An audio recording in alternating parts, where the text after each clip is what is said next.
السلام عليكم ورحمة الله وبركاته. أعوذ بالله من الشيطان الرجيم. بسم الله الرحمن الرحيم. الحمد لله رب العالمين، والصلاة والسلام على أشرف الأنبياء والمرسلين سيدنا محمد وعلى آله وصحبه أجمعين. سبحانك لا علم لنا إلا ما علمتنا إنك أنت العليم الحكيم. ولا حول ولا قوة إلا بالله العلي العظيم.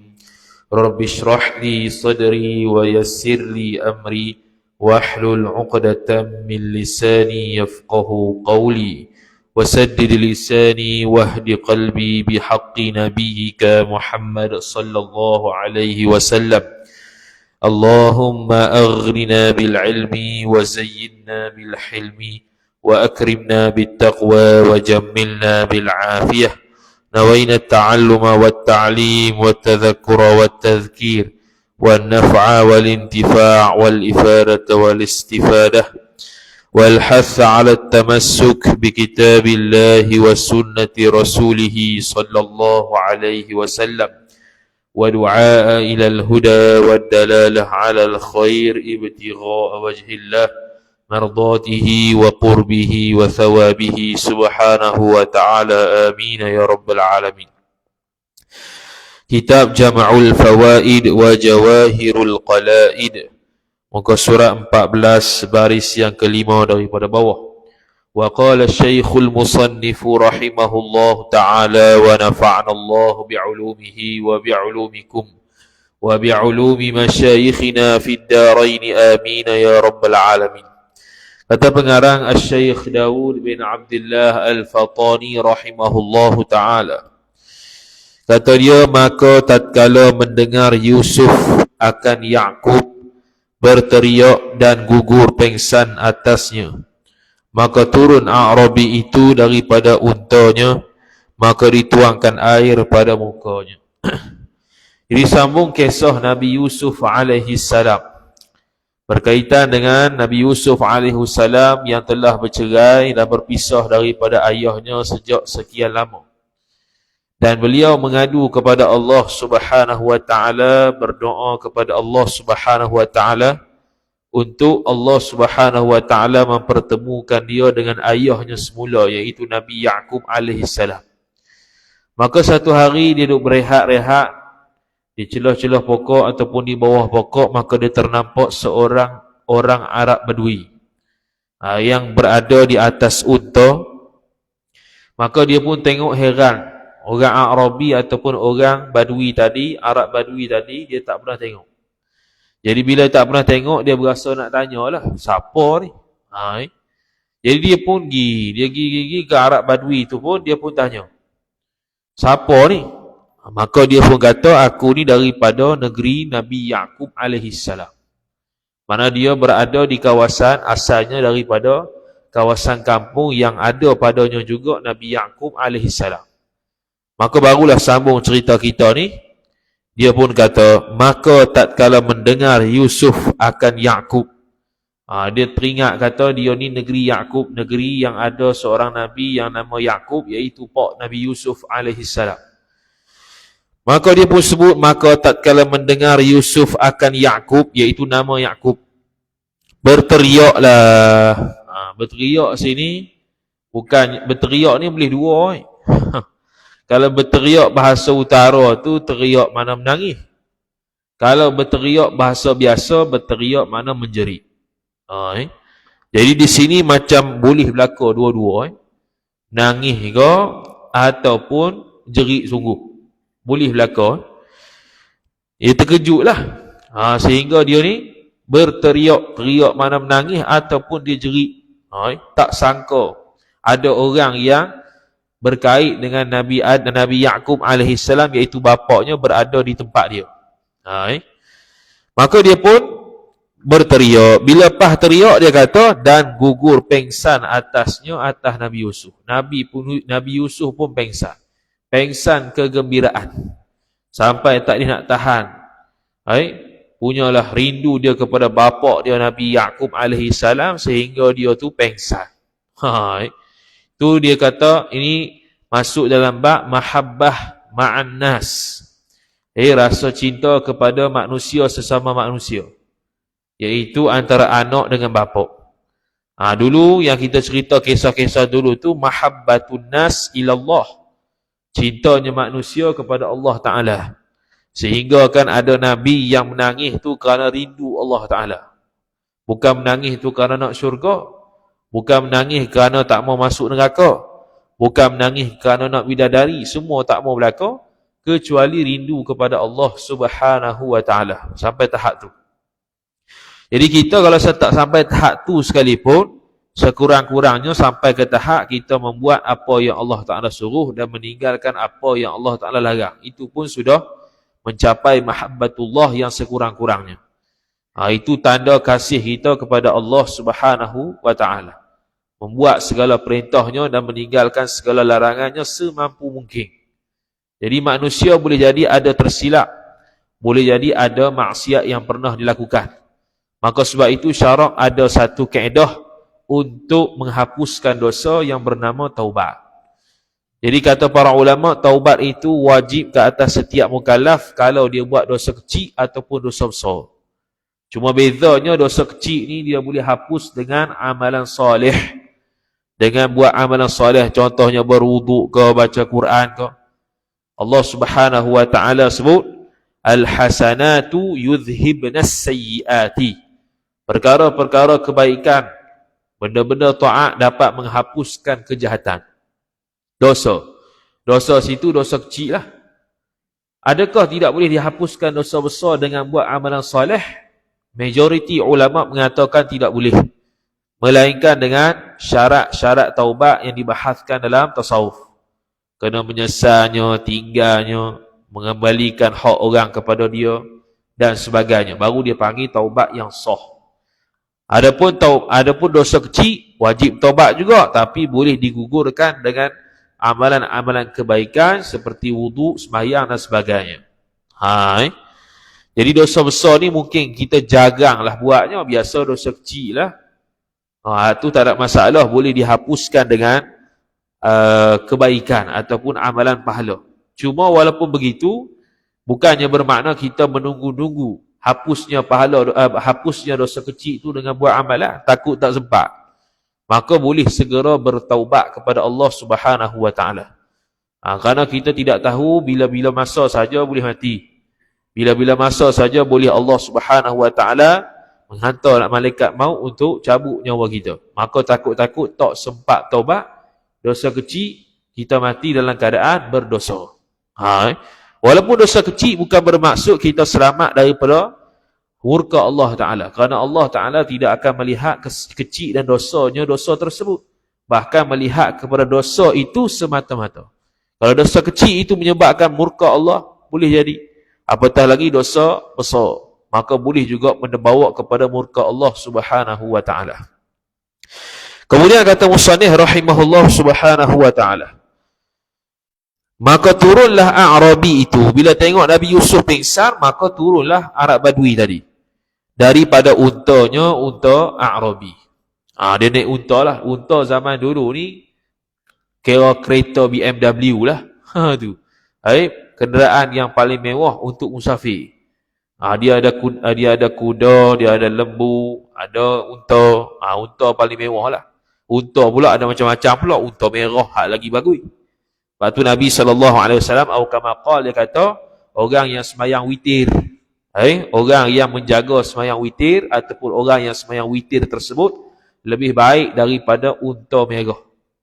Nabi SAW memberikan perumpamaan unta merah, kerana unta merah ialah kenderaan yang paling baik. Jadi sembahyang witir lebih baik daripada itu.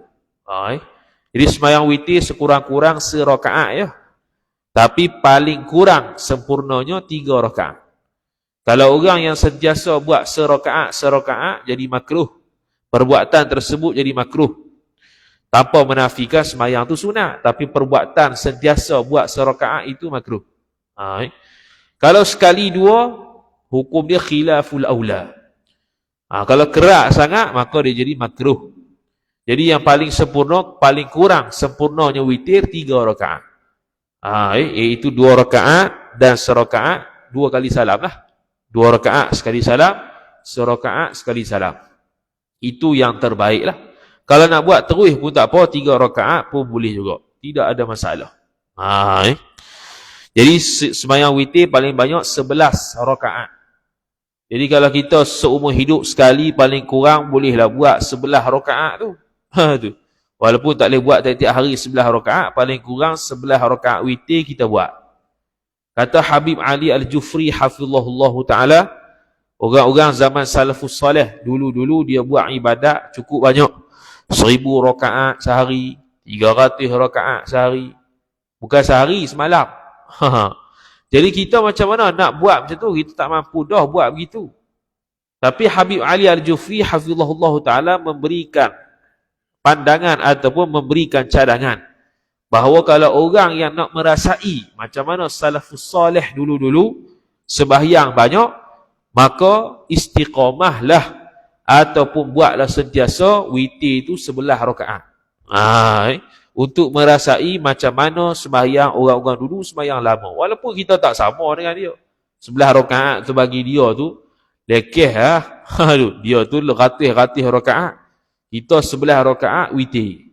Jadi waktu malamnya witir tu selepas sembahyang isyak, bukan semasa waktu isyak. Selepas sembahyang isyak, bukan semasa masuk waktu isyak. Jadi dia kena buat sembahyang isyak dulu baru boleh buat witir. Contoh kalau dia sembahyang isyak pukul 10, lepas pukul 10 tu baru boleh buat witir. Dia tak boleh buat witir dulu. Kalau dia sembahyang jamak takdim maghrib, lepas sembahyang isyak boleh dia buat witir. Begitulah sampai bila-bila selepas isyak, selepas dia melaksanakan sembahyang isyak boleh buat witir. Maka dituangkan air pada mukanya, muka Yusuf, hingga siuman ia Nabi Yusuf alaihi salam. Jadi Arab Badui pun tengok Nabi Yusuf alaihi salam tu pengsat. Dia pun segera turun daripada unta tu, turun daripada kenderaan dia untuk menyedarkan Nabi Yusuf alaihi salam dengan dia siram air di atas muka dia. Maka berkata, apa yang mengena akan dikau, hei ghulam. Jadi Arabi, Arab Badui tak tahu ni Nabi Yusuf. Dia pun sebut budak lah. Dia pun sebut katanya, maka berkata, yakni berkata Arab Badui tu, apa yang mengena akan dikau, hei ghulam. Ghulam sini budak-budak maksudnya. Tapi tertuju kepada Nabi Yusuf alaihi salam. Kerana dia tak tahu ni Nabi Yusuf alaihi salam. Jadi maknanya pada zaman Nabi Yusuf alaihi salam ada 2 orang rasul lah yang diiktiraf 25 rasul tu, iaitu zaman Nabi Yusuf alaihi salam dan bapaknya Nabi Yaqub alaihi salam. Cumanya tempat lain-lain. Nabi Yaqub tempat dia lain, tempatnya berada di Palestin sana, dan Nabi Yusuf alaihi salam berada di Mesir. Jadi 2 tempat yang berbeza, walaupun tempat berbeza tapi boleh kata dekatlah juga Mesir dengan Palestin tu. Dekat tanah Arab saja. Maka berkata ia Yusuf, hei Arabi, wahai Arab Badui, maka adakah engkau ketahui Syekh Yaqub? Bukan Syekh ni kata orang ulama besar ke apa, bukan. Syekh ni dia ada 2 sebutan dalam bahasa Arab. Syekh yang pertama dengan maksud orang tua, orang yang atas daripada 40 tahun, itu dipanggil sebagai syekh, walaupun dia jahil. Walaupun dia jahil, syekh dia panggil. Jadi umur 40 tahun kebiasaannya para ulama akan pakai tongkat supaya ingat mati. Umur 40 tu adalah umur yang untuk ingat mati dah ni. Tak boleh main-main dah. Umur 40 pakai tongkat. Tapi kalau kita rasa malu, 40 pakai tongkat menatang apa? Tapi 40 tu memang sunnah Nabi SAW pakai tongkat. Pakai tongkat ni mana pergi mana-mana dengan tongkat. Supaya tak berasa dia ni hidup lama lagi.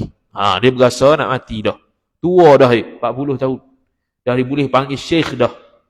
Dan umur 40 tahun inilah umur yang Nabi SAW jadi Rasul.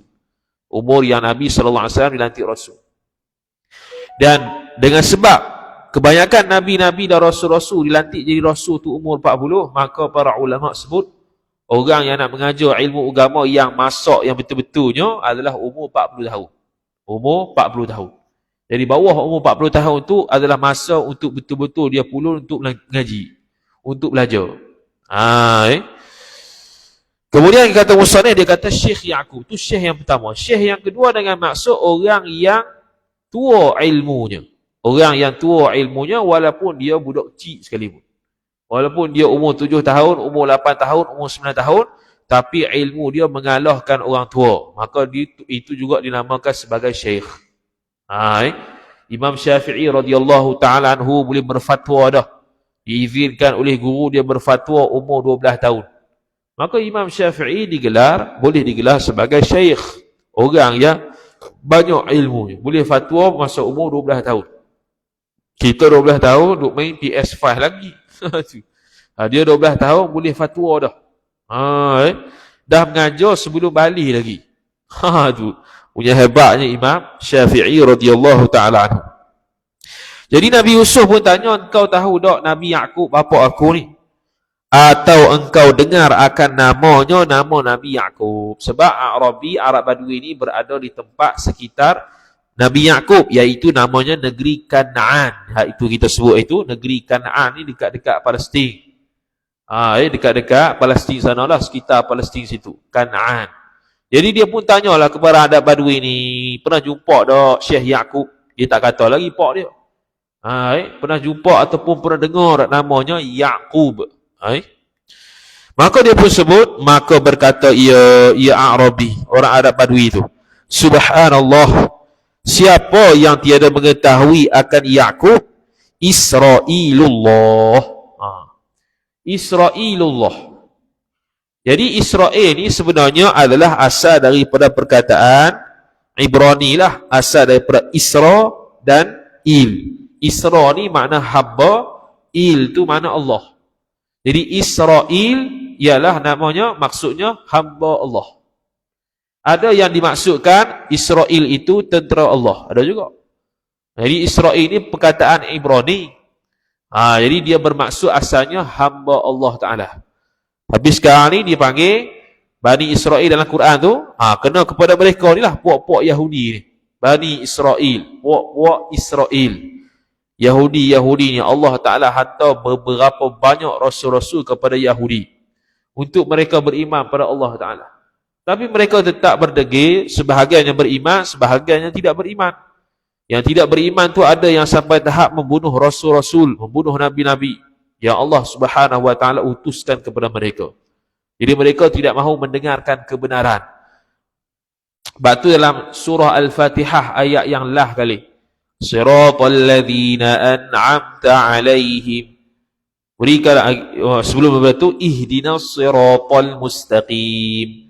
Tunjukkanlah kami ke jalan yang lurus. Jalan mana? Siratal ladzina an'amta alaihim, iaitu jalan siratal ladzina an'amta, jalan yang engkau wahai Allah beri nikmat alaihim atas mereka itu, iaitu kena pada orang-orang soleh, para nabi, para rasul.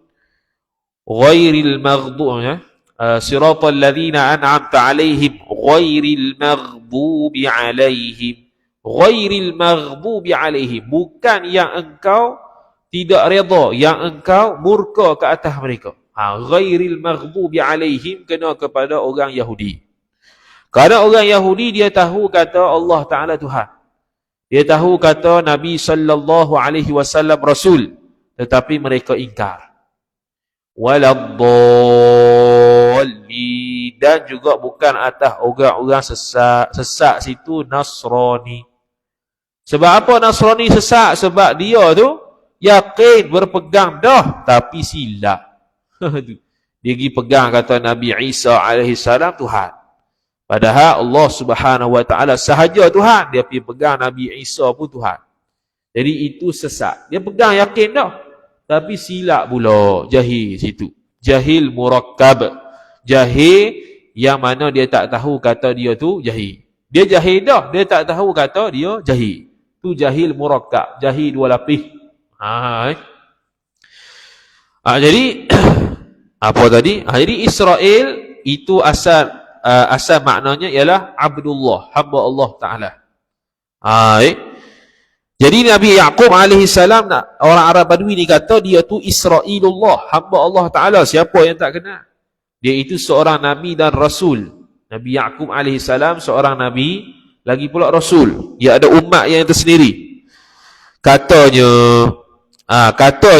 Nabi Yusuf, khabarkan olehmu akan daku betapa engkau tinggal akan dia, akan Nabi Yaqub alaihi salam. Jadi Nabi Yusuf pun sebut, tolong bagi tahu kepada aku khabar dia sejak engkau tinggal daripada negeri tersebut. Apa khabar dia ni? Apa cerita? Sihat ke tak? Tanyalah khabar pak dia tu. Takkan terus cakap pasal pak dia, tanya pak dia tu, tanya khabar tentang pak dia dulu. Tadi pengsan baru sedar baru tanya tentang khabar ataupun keadaan bapaknya ketika sebelum dia tu keluar daripada negeri Kanaan.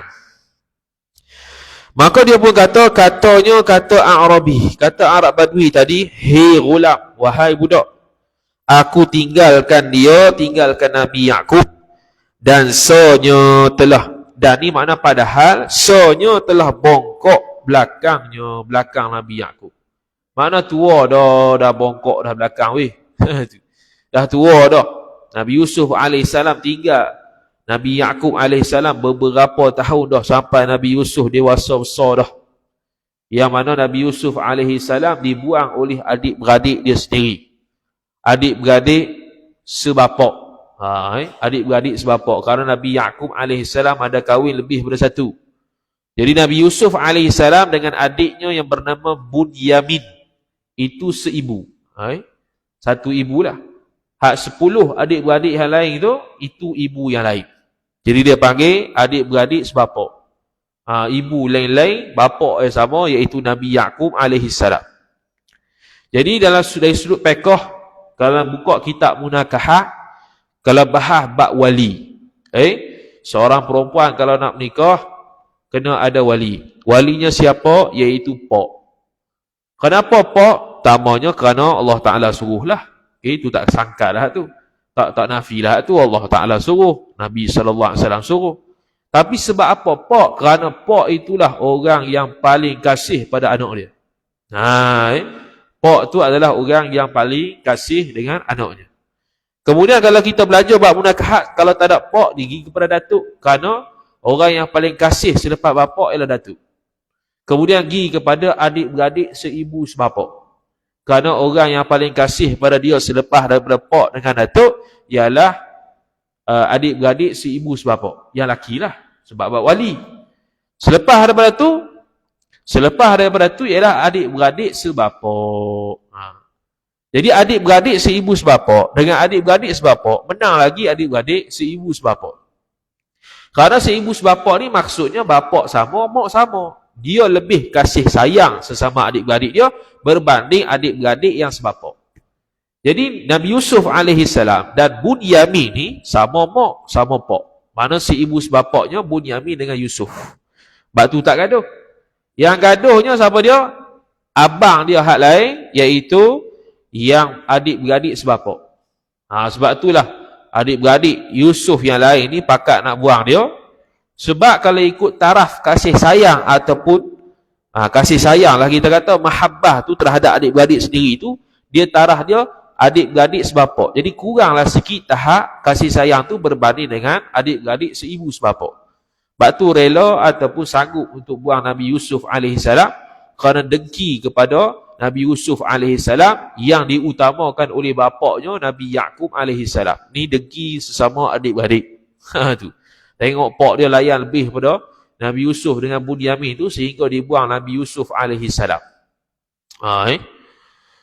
Kemudian kata musannif rahimahullah, dan uban rambut kepalanya kepala Nabi Yaqub. Nabi Yaqub bukan setakat bongkok tapi dah beruban kepala dah. Makna tua dah weh. Mula lama tak tegur dia ni, mula lama tak jumpa ni, tua dah dia. Dan asing ia Yaqub sendirinya daripada beberapa anaknya, anak Yaqub, yakni beruzlah. Dia sedih sampai tahap kena berseorangan. Dia sedih terhadap hilangnya kekasih yang paling dia kasih, iaitu Nabi Yusuf alaihissalam, sehingga dia ni suka bersendirian daripada anaknya. Orang yang sedih memang suka sendiri. Tak ada orang sedih ni, jaranglah kita jumpa orang sedih ni dia suka bergaul dengan orang lagi. Dia nak release tension dia. Mestilah dia cari tempat kosong yang tenang. Jadi dia asingkan diri dia daripada anak-anaknya, beruzlah. Dan menangis ia atas buah Nabi Yaqub atas buah hati Nabi Yaqub. Dalam keadaan dia beruzlah daripada manusia tu, dia menangis. Menangis kerana apa? Kerana teringat kepada buah hati dia. Siapa dia? Nabi Yusuf alaihi salam. Dia teringat anaknya yang paling dia sayang, iaitu Nabi Yusuf alaihi salam. Dalam fiqh kita tidak menafikan kita wajib, mak bapak wajib memberikan setiap hak anak. Tetapi syarak tidak memberikan hak siapa yang kita berhak untuk lebih kita cinta daripada anak lain. Bukan kena sama rata sayang anak tu. Sayang anak tu dia jadi perasaan. Bila perasaan syarak tak tekan. Asalkan hak setiap anak tu dipenuhi, selesai. Adapun anak mana yang lebih dia sayang tu, boleh jadi A, boleh jadi B. Boleh jadi anak A, boleh jadi anak B yang lebih dia sayang. Itu tidak ada larangan. Boleh saja. Cuma jangan dengan sebab kalau kita suka lebih berat A berbanding B, kita lebihkan A berbanding B sehingga kan hak B tidak tertunai. Tak boleh lah. Hak mereka anak-anak yang perlu didapati oleh bapa mereka sendiri itu memang perlu. Tetapi kasih sayang tu, dari nisbah sayang lebih atau kurang tu, boleh jadi berbeza-beza. Itu tidak ada masalah. Sama jugalah kalau seorang suami itu beristeri banyak. Sama jugalah. Hak isteri wajib ditunaikan. Tetapi kasih sayang tu boleh jadi ada yang sayang lebih pada A, ada boleh jadi sayang pada B, boleh jadi belakang. Itu juga berlaku zaman Nabi SAW. Nabi SAW isteri-isteri dia banyak. Maka timbul kemusykilan dan saling cemburu antara satu sama lain. Sehingga akan berlaku pergaduhan sesama isteri Nabi SAW. Sehingga sampai satu tahap ada yang sampai tahap nak cerai dengan Nabi SAW. Antaranya ialah Sayyidatuna Hafsah bintu Sayyidina Umar radhiyallahu ta'ala anhu. Sayyidina Umar tu anak Sayyidina Umar. Sehingga kan Sayyidina Umar marah pada anak dia. Kenapa buat pesen gitu? Sama jugalah Sayyidatina Aisyah radhiyallahu ta'ala anha. Kalau cari pasal dengan Nabi SAW, mari Sayyidina Abu Bakar marah Sayyidatina Aisyah. Sebab Sayyidina Abu Bakar As-Siddiq dan Sayyidina Umar Al-Khattab, sahabat Nabi SAW. Jadi dia geram juga anak dia buat lebih kurang dengan sahabat dia sendiri, iaitu Nabi SAW. Nabi SAW itu sahabat dia, lagi pula menantu dia. Dua-dua tu, Sayyidina Abu Bakar dengan Sayyidina Sayyidina Abu Bakar As-Siddiq radhiyallahu ta'ala anhu. Kemudian kata musannif rahimahullahu ta'ala, dikatakan dia Yaqub, Yusuf hilang ia Yusuf. Dikatakan dia Yaqub, Yusuf. Dia sebut Yusuf ketika dia duduk nangis. Dia sebut hilang ia Yaqub, hilang ia Yusuf daripada dua mata Yaqub. Ketika Nabi Yusuf alaihi salam hilang, maka Nabi Yaqub alaihi salam sentiasa sebut anaknya Nabi Yusuf, seolah-olah tercari-cari. Padahal Nabi Yusuf alaihi salam sudah hilang, tak tahu ke mana. Sebab tu dia dalam kitab dia sayang dengan Nabi Yusuf alaihi salam, sehingga beliau disebutkan dalam kitab Syekh Daud hari itu, Allah Ta'ala sebut, kalau kamu ingat aku boleh saja beri Nabi Yusuf ketika itu. Tapi dengan sebab kasih sayang dia dengan Nabi Yusuf, sampai tak ingat apa, ingat Yusuf je. Ingat Nabi Yusuf alaihi salam sahaja. Dan berkata ia orang Arab Badui tadi. Tiap-tiap dagang, dan jikalau panjang dagangnya, dagang Yaqub, kembali ia Yaqub, dan tiada aku ketahui dagangku ini kembali atau tiada kembali. Dia berdagang, berniaga lah. Sedih dia dengan Nabi Yusuf hilang tersebut, sehingga kan dia waktu berniaga pun berdagang lah, kita panggil berdagang tu pun berasa susah hati. Tak tahulah berdagang ni ada untung ke rugi, boleh buat dagang kedok lagi, wallahu a'lam, aku tak kira dah. Yang aku ingat semata-mata Nabi Yusuf alaihi salam. Jadi kehidupan Nabi Yaqub alaihi salam seolah-olah kebanyakannya bersendirian kerana teringat Nabi Yusuf alaihi salam. Tu. Punya hebatnya kasih sayang bapa kepada anak ni. Ni dalam tajuk mahabbah ni. Dalam tajuk cinta. Cuma cinta ni ada dua. Mahabbatullah dengan mahabbatun nas. Kalau mahabbatullah, cinta pada Allah Ta'ala, hak tu dah kita lepas. Ni mahabbatun nas. Cinta sesama manusia, iaitu antara hubungan anak dengan pak. Maka berteriaklah Yusuf dan berkatalah ia Yusuf, mudah-mudahan tiada diperanaklah oleh ibuku Rahil. Jadi dia pun kata, dia dengar cerita Nabi orang Arab Badui ni pun, dia pun berdoa lah sikitnya, dia pun mengharap. Dia kata mudah-mudahan tiada diperanak oleh ibuku Rahil. Mak Nabi Yusuf ni namanya Rahil. Rahil inilah mak yang sama antara Nabi Yusuf dengan adik dia Bunyamin. Adapun adik-beradik dia yang lain, mak dia lain lah, bukan namanya Rahil. Jadi dia mengharapkan supaya mak dia tu tak mengandung lagi lah kalau ada. Cukuplah aku dengan Bunyamin tu sudahlah. Tu pun banyak dah anak tu. Lebih belah-belah dah. Jadi itu sunnah Nabi sunnah para Nabi dan para Rasul untuk membanyakkan anak. Sebab itu Nabi SAW atau kama qala disebutkan dalam hadis bahawasanya Nabi SAW akan berbangga-bangga di hari kiamat kalau umat dia banyak. Umat dia banyak. Dan mudah-mudahan telaga ada ia telaga tu kuburku. Telaga mana ni? Telaga yang dibuang Nabi Yusuf AS oleh adik-beradik dia. Adik-beradik dia buang dalam satu telaga. Mengharapkan ada orang musafir daripada mana-mana tengok telaga tu, dia akan ambil bawa lari. Itu harapan adik-beradik Nabi Yusuf AS ketika itu.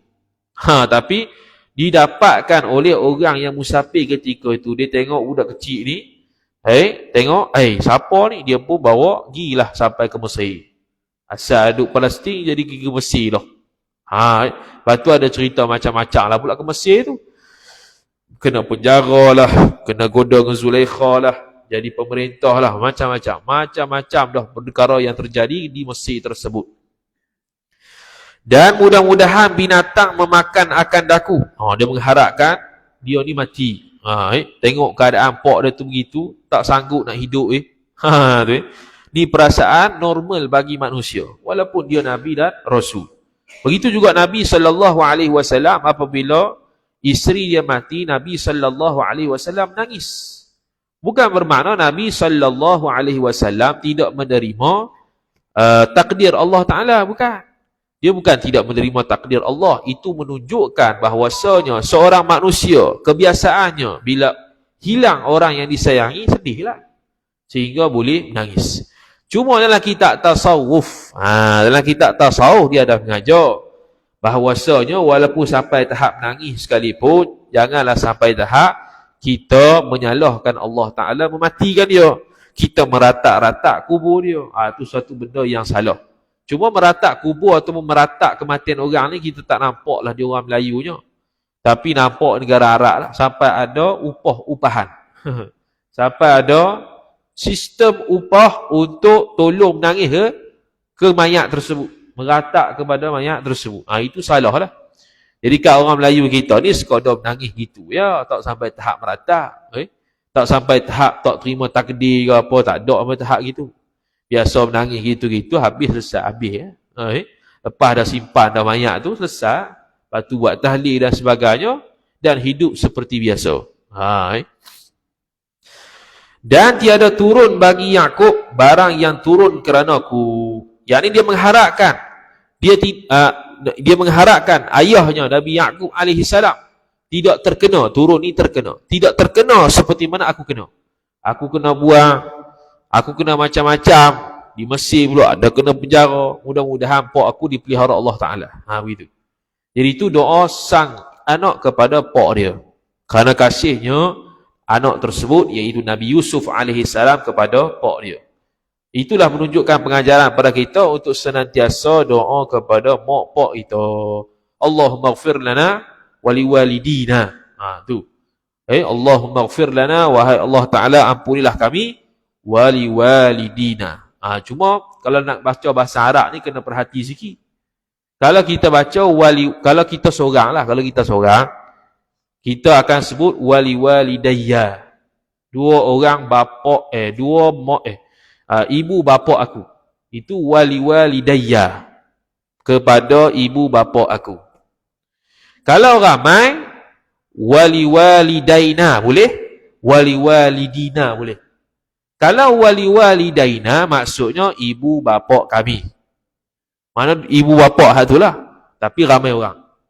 Kalau waliwalidina, mak bapak dan ke atas kami. Mak bapak dan ke atas makna nenek moyang sampai ke atas tu yang kami punya. Itu maksud waliwalidina. Jadi jangan buat bahan lebih kurang pula. Kalau ramai-ramai waliwalidaina atau waliwalidina. Jangan waliwalidayya pula. Kalau dia waliwalidayya, orang pun pakai amin. Doa mak pak dia seorang, mak pak tu imam. Hak makmu tak doa. Sebab tu dalam kunut subuh tidak boleh guna huruf ya untuk kunut. Allahumma hdini fi man hadait. Tu orang seorang-seorang. Kalau ramai-ramai tukar jadi nun alif. Allahumma hdina fi man hadait, wa afina fi man afait, wa tawallana. Semua na belakang.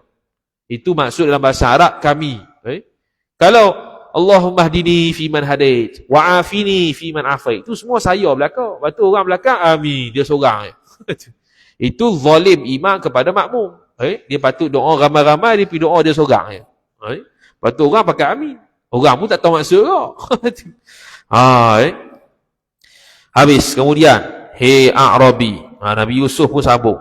Wahai Arab Badui, tanggungkan risalahku kepadanya, kepada Nabi Yaqub alaihissalam. Tanggung ni makna bawa. Kalau bahasa Arab, hamala. Hamala memang makna tanggung. Dalam makna lain, ialah bawa. Bawakan risalahku. Risalah ni utusan lah kepada Nabi Yaqub. Jadi dia utuskan. Dia utuskan orang Arab Badui ni sebagai wakil daripada Nabi Yusuf untuk cerita kepada Nabi Yaqub bahawasanya Nabi Yusuf sekarang ni ada di sekian-sekian tempat. Kalau sekarang mudahlah WhatsApp ya. WhatsApp, mesej, Facebook itu ya. Sekarang dulu tak ada. Dulu kena utus orang. Utus orang pula kalau nak merentas negeri berbulan-bulan lah pula makannya kerana naik unta ya. Sekarang kalau paling tahik pun sehari pun sampai dah. Kalau nak pergi sungguh negara lain pun 12 jam. Tak sampai sehari. 8 jam sampai ke Mekah dah. 12 jam atas lagi pada Mekah. Jadi boleh sampai. Tak sampai berbulan-bulan. Tak sampai sehari pun boleh sampai. Tu kalau nak pergi sendiri. Kalau pakai WhatsApp lagi dah tak payah guna apa-apa. WhatsApp ke Tele ke Facebook lagi lah tak payah guna apa. Terus type saja, enter, send. Selesai. Apabila engkau datang ke negeri Kan'an, dia kata bawalah risalahku. Apabila engkau datang ke negeri Kan'an. Kan'an tu yang kita sebut tadi lah, negeri yang berada Nabi Yaqub alaihissalam, iaitu berada di dekat-dekat Palestin sana. Maka datangkan akan tempat Yaqub. Lepas masuk ke negeri Kan'an tu, datanglah kamu wahai A'rabi, Arab Badui, ke negeri Yaqub, ke tempat Yaqub berada. Nabi Yaqub alaihissalam ada di mana? Mugi bagi tahu kepada dia, aku ni sekarang baik-baik saja. Supaya dia dapat menenangkan Nabi Yaqub alaihissalam yang tengah bersedih sampai ke hari itu. Dan apabila lalulah sulus malam. Cakap bahasa Arab. Sulus ni 1/3. Apabila lalulah sulus malam dan engkau dengar akan tasbihnya. Dia pun ceritalah keadaan pok dia tu. Sulus malam ni 1/3. 1/3 ni 1/3 lah. Malam contohnya kita kata start maghrib sampai subuh. Berapa jam daripada maghrib sampai subuh? Contoh kita kata 12 jam. Maka 1/3 maknanya 4 jam. Kalau 2/3 8 jam. 3/3 12 jam lah. Contoh tu. Jadi 1/3 dikaitkan dengan qiyamul lail. 1/3 malam terakhir ialah qiyamul lail yang afdal. Mana apa? Kalau kita nisbah kita 4 jam sebelum subuh tu itu afdal untuk qiyamul lail. Dan waktu itulah kalau waktu bulan Ramadan dan puasanya, kita pun bersahur ketika itu. Bersahur ketika itu. 1/3 malam terakhir. Itu yang sunat paling kuat untuk dia bersahur. Lagi afdal, lagi dekat subuh, lagi afdal. Lagi dekat subuh, lagi afdal. Dan dia pun ceritalah apabila lalu thuluth malam, apabila lalu 1/3 malam. Maknanya bila lalu 4 jam lepas masuk waktu malam tu, dan engkau dengar akan tasbih Nabi Yaqub. Makna dia tahu keadaan Nabi Yaqub alaihissalam, pak dia ni sentiasa bertasbih kepada Allah Ta'ala. Subhanallah, subhanallah, subhanallah. Dan kembali ia Nabi Yaqub dengan menangis. Menangis ini dalam keadaan dia berzikir dan juga berdoa tu dalam keadaan dia menangis. Maka ketika tu Nabi Yaqub kata, serulah olehmu. Seru mana? Panggillah olehmu Arab Badui ni akan Nabi Yaqub dengan katamu assalamu alayka. Wallahu ta'ala a'lam. A'udzu billahi minasyaitonir rajim. Bismillahirrahmanirrahim. Alhamdulillahi rabbil alamin wassalatu wassalamu ala asyrafil anbiya'i wal mursalin sayyidina Muhammadin wa ala alihi wa sahbihi ajma'in. اللهم زدنا علما وارزقنا فهما اللهم زدنا علما وارزقنا فهما اللهم زدنا علما وارزقنا فهما وصلى الله على سيدنا محمد وعلى آله وصحبه وبارك وسلم والحمد لله رب العالمين والسلام عليكم ورحمة الله وبركاته.